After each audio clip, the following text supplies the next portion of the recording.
నమస్తే, welcome to Leo news. Jaganmohan Reddy palace వదిలి బయటకు వస్తున్నాడు అంటేనే ప్రజల్లో ఒక రకమైన టెన్షన్ మొదలవుతుంది. అలాంటిది ఇప్పుడు తిరుమల అంశం ఎంత హాట్ టాపిక్ అవుతుందో మనకు తెలుసు. ఇటు టీటీడీ చైర్మన్ బిఆర్ నాయుడు మధ్య, కరుణాకర్ రెడ్డి మధ్య యుద్ధమే జరుగుతుంది.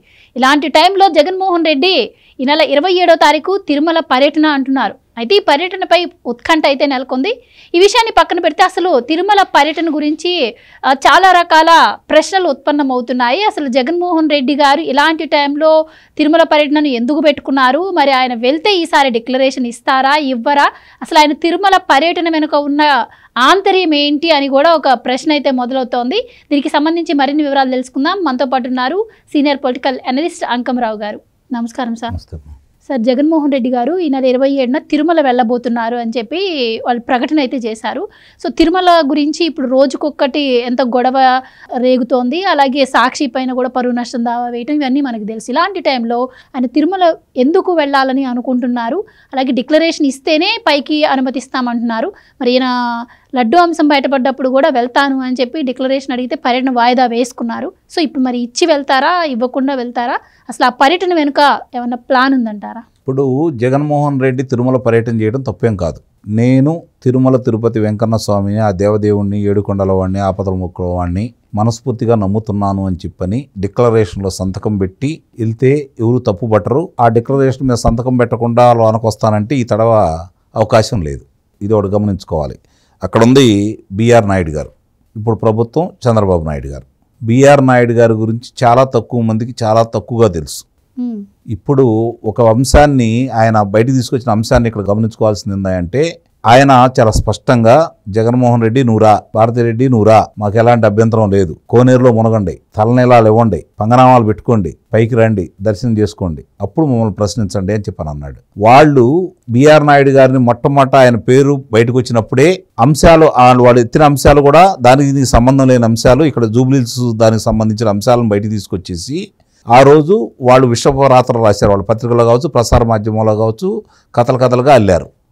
అయినా సరే ఎందుకు అల్లారు అంటే, 5 సంవత్సరాలు వీళ్ళు చేసిన అక్రమాలు తిరుమల తిరుపతిలో, అంతకుముందు రాజశేఖర రెడ్డి గారి హయాంలో నియమించినటువంటి కరుణాకర్ రెడ్డి ఆ రోజుల్లో చేసినటువంటి అక్రమాలు ఇవన్నీ వెలికి తీయడంతో పాటు కుంభకోణాలు చాలా ఉన్నాయి కాబట్టి, ఈ నెయ్యి కావచ్చు, లేకపోతే ఆహార దినుసులు కావచ్చు, లేకపోతే ఆ గోమాతలకి దానాకు సంబంధించింది కావచ్చు, లేదంటే అక్కడ జరిగినటువంటి డాలర్లకు సంబంధించిన విషయాలు కావచ్చు, లేదంటే కరుణాకర్ రెడ్డి వాళ్ళ కుమారుడు వేసినటువంటి వెంచర్కు సంబంధించి ఈ నిధులు వెచ్చించి రహదారులు నిర్మించింది కావచ్చు, ఓడాకు సంబంధించినవి కావచ్చు, ఇలాంటి అంశాలన్నీ కూడా ఒక్కొక్కటి వెలికితీస్తారన్న భయం కొద్దీ.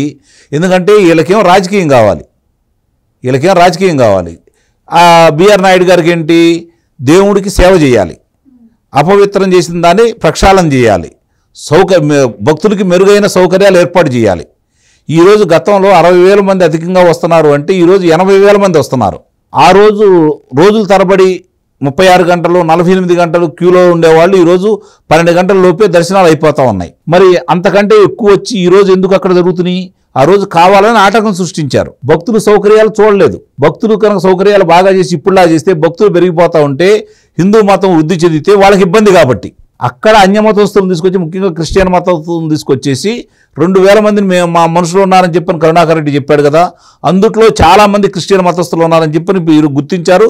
కొంతమందిని ఈరోజు బయటకు పంపించారు, మిగిలిన వాళ్ళు కూడా త్వరలో బయటకు పంపిస్తారు. కాబట్టి వాళ్ళ ఆటలు సాగోదు, ఇవన్నీ బయట పెడతారు కదా.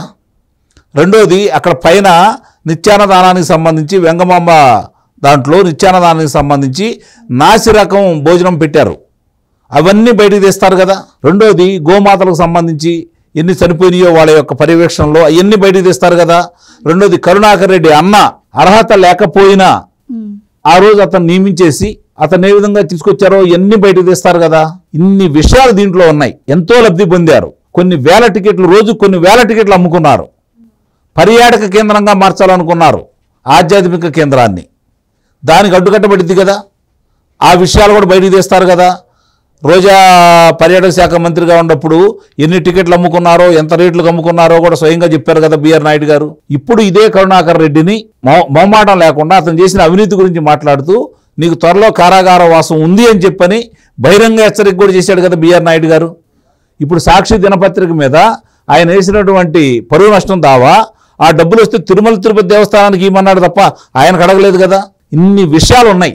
కాబట్టి ఈరోజు జగన్మోహన్ రెడ్డి అక్కడికి వెళ్ళి ఏదన్నా చేయాలనుకున్నా కూడా నిస్సందేహంగా వీటన్నిటికీ సమాధానం చెప్పాల్సిన ఆవశ్యకత అయితే నిస్సందేహంగా ఉంది. నందిని వాళ్ళు కర్ణాటక రైతులు ఏర్పాటు చేసుకున్నటువంటి చోట నాణ్యమైన నెయ్యి అందిస్తూ ఉంటే అంతకంటే సగం ధరకే నెయ్యి ఇస్తాను అంటే అసలు ఆ టెండర్ని ఖరారు చేసిన వాళ్ళు ఎవరు? ఆ రోజున్న ధర్మారెడ్డా, సుబ్బారెడ్డా, కరుణాకర్ రెడ్డా, లేకపోతే మిగిలిన అధికారులు ఎవరు?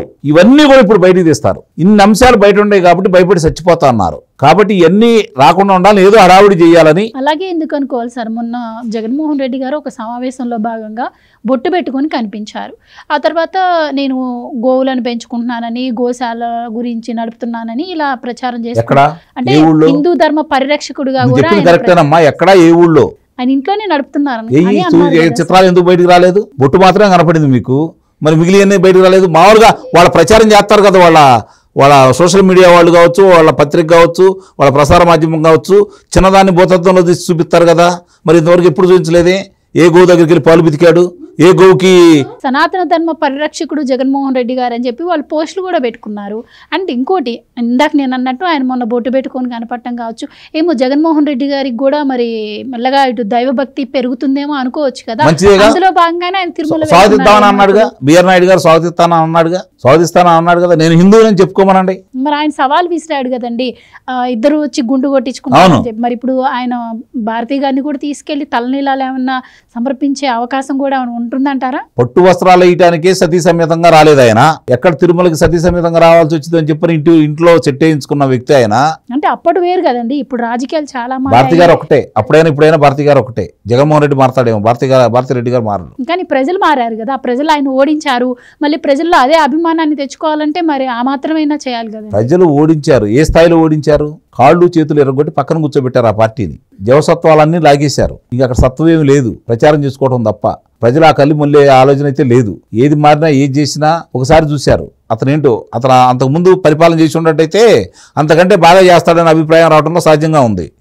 ఇప్పుడు అంతకంటే బాగా ఏం చేయాలా? రేపొద్దున వచ్చి మామూలుగా శాసనసభ్యుల్ని, లోక్సభ సభ్యుల్ని తీసుకొని వెళ్ళి కొట్టించాడు.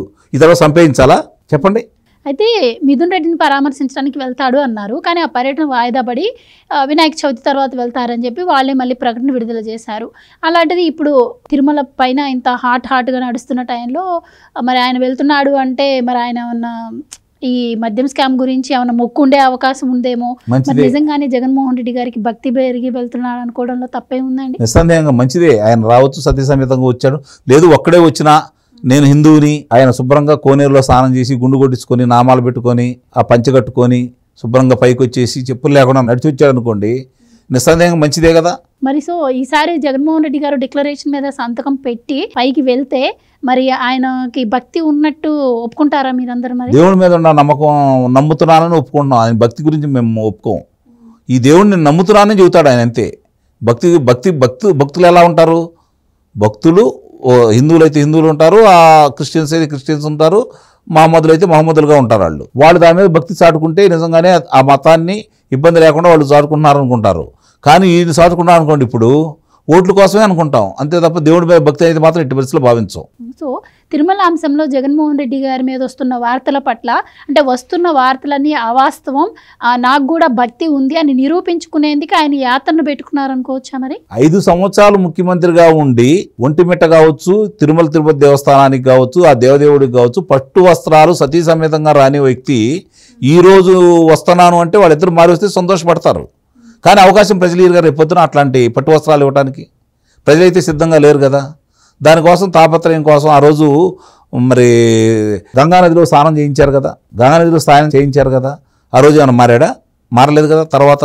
కాబట్టి ఆయనలో మార్పు అనేది రాదు అనేది ప్రజలైతే నమ్మకం. మారినా కూడా నమ్మే పరిస్థితుల్లో ప్రజలైతే లేరు అనేది మాత్రం నేను ఘంటాపథంగా చెప్పగలను. అయితే ఈసారి ఆయన ఏ పర్యటనకి వెళ్ళినా కూడా మంది మార్పులను వేసుకొని వెళ్తూ ఉన్నాడు. మరి రేపు తిరుపతి వెళ్తున్నాడు అని మాత్రమే ప్రకటన రావడం జరిగింది. మరి ఆ తిరుమల కూడా మంది మార్బలాన్ని వేసుకొని వెళ్ళే అవకాశం ఉందా? ఒకవేళ వెళ్తే అక్కడ ఎలో చేస్తారా? ఆయనతో పాటు మరి భూమన కరుణాకర్ రెడ్డి గారు కూడా ఇప్పుడు మాట్లాడుతున్నారు, అలాగే వైవి సుబ్బారెడ్డి గారు కూడా మాట్లాడుతున్నారు, ఇటు చూసుకుంటే అంబటి గారు. సో వీళ్ళందరూ కూడా ఆయనతో పాటు వెళ్ళే అవకాశం ఏమన్నా ఉంటుందండి? లోనకి రావడానికి అది ఏమన్నా ధర్మస్థలమా? దానికి టికెట్లు కొనుక్కోవాలా? లేదంటే వాళ్ళు కింద నుంచి నడుచుకుంటూ క్యూ లైన్లో వస్తారంటే ఎవరు వద్దనరు? అంత ఓపికగా ఉండి వాళ్ళు క్యూ లైన్లో కనుక వెళ్తామంటే, సామాన్య భక్తులాగా వెళ్తామంటే ఎవరు వద్దంటారు. వాళ్ళు కనుక ప్రత్యేకంగా దర్శనాలు కావాలనుకుంటే కుదరదు. ఇంతమంది మార్బలంతో ఎట్లా కుదురుతుంది? కుదరదు కదా. ఆయన 6గురిని తీసుకెళ్ళొచ్చు, ఆయనతో పాటు ఒక 6గురు వెళ్తారు. లేకపోతే మంది మార్బలం వేల సంఖ్యలో లక్ష సంఖ్యలో వస్తారంటే అక్కడ కుదిరిద్దా? కుదరదు కదా. ఎట్టి పరిస్థితుల్లో కూడా ఆపుతారు, అందులో సందేహం ఏం లేదు. సో పర్యటన వెనుక వ్యూహం ఏమీ లేదంటారా? ఏ వ్యూహాలైనా విఫలమవుతున్నాయి, కొత్త వ్యూహం ఏం వేసినా కూడా విఫలమవుతానే ఉన్నాయి. చూద్దాం, ఇంకొక విఫల ప్రయత్నం చేస్తాడా, సఫలమవుద్దా అనేది పర్యటన అయిన తర్వాత మాట్లాడుకుందాం. Right sir, thank you so much అండి. Please subscribe to Leo news for more videos.